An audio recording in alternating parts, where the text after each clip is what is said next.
Welcome to my YouTube channel AGM coaching A1 চ্যানেলে নতুন বন্ধুদেরকে অনেক অনেক স্বাগত।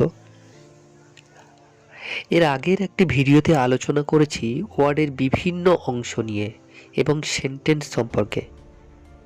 ওয়ার্ডকে অংশে অংশে বিভক্ত করলে আমরা যেমন সিলেবেল পাই, ঠিক একইভাবে সেন্টেন্সকেও বিভিন্ন ভাগে ভাগ করা যায়। সেগুলো কি কি?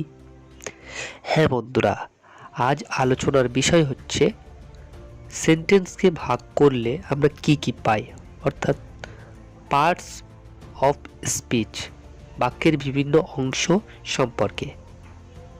তো চলো শুরু করা যাক।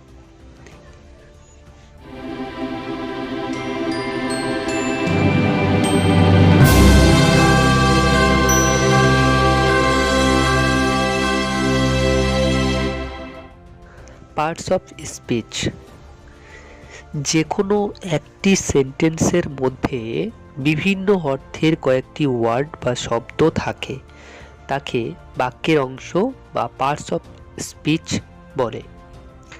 পার্টস অফ স্পিচকে প্রকৃতি অনুসারে 8 ভাগে ভাগ করা যায়, যথা noun, pronoun, adjective, verb, adverb, preposition, conjunction, interjection. Noun, যে ওয়ার্ড দ্বারা কোনো কিছু বস্তু, ব্যক্তি, স্থান প্রভৃতির নাম বোঝায় তাকে নাউন বলে। কোনো কিছুর নামকেই নাউন বলে। প্রোনাউন, নাউনের পরিবর্তে যে ওয়ার্ড ব্যবহার করা হয় তাকে প্রোনাউন বলে, যেমন he, she, it, they, I, we, you প্রভৃতি। অ্যাডজেক্টিভ, যে ওয়ার্ড নাউনের দোষ, গুণ, অবস্থা প্রকাশ করে তাকে অ্যাডজেক্টিভ বলে, যেমন Sita is a nice girl. এখানে নাইস হলো অ্যাডজেক্টিভ। ভার্ব, যে ওয়ার্ড বা শব্দ দ্বারা কোনো কিছু হওয়া, করা বা ঘটা বোঝায় তাকে ভার্ব বা ক্রিয়া বলে, যেমন কিপ, টেক, গিভ, ডু, ইট প্রভৃতি। অ্যাডভার্ব, যে ওয়ার্ড দ্বারা অ্যাডজেক্টিভ ও ভার্বের দোষ, গুণ প্রকাশ পায়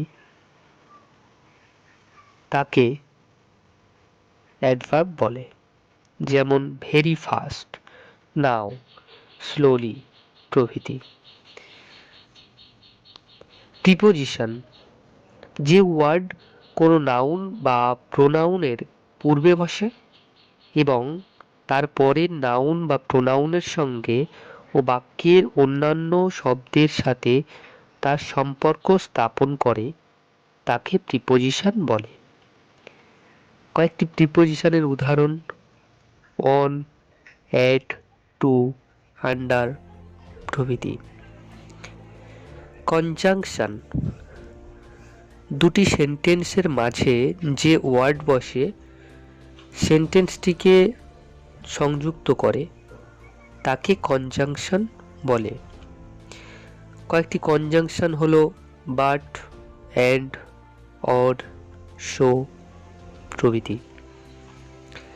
ইন্টারজেকশন, যে ওয়ার্ড দ্বারা মানুষের মনের বিভিন্ন ভাব, যেমন আনন্দ, দুঃখ, আবেগ, উচ্ছ্বাস প্রকাশ করা হয় তাকে ইন্টারজেকশন বলে, যেমন হিপ্পি ফুররে, আহ, ও, ফাই, হুররে প্রভৃতি। থ্যাংক ইউ বন্ধুরা, ভিডিওটি কেমন লাগলো জানিও। যদি ভালো লাগে অবশ্যই লাইক, কমেন্ট এবং বন্ধুদের সঙ্গে শেয়ার করো। আর নিয়মিত এমন ভিডিও পেতে চ্যানেলটিকে সাবস্ক্রাইব করে পাশে থেকো। Thank you.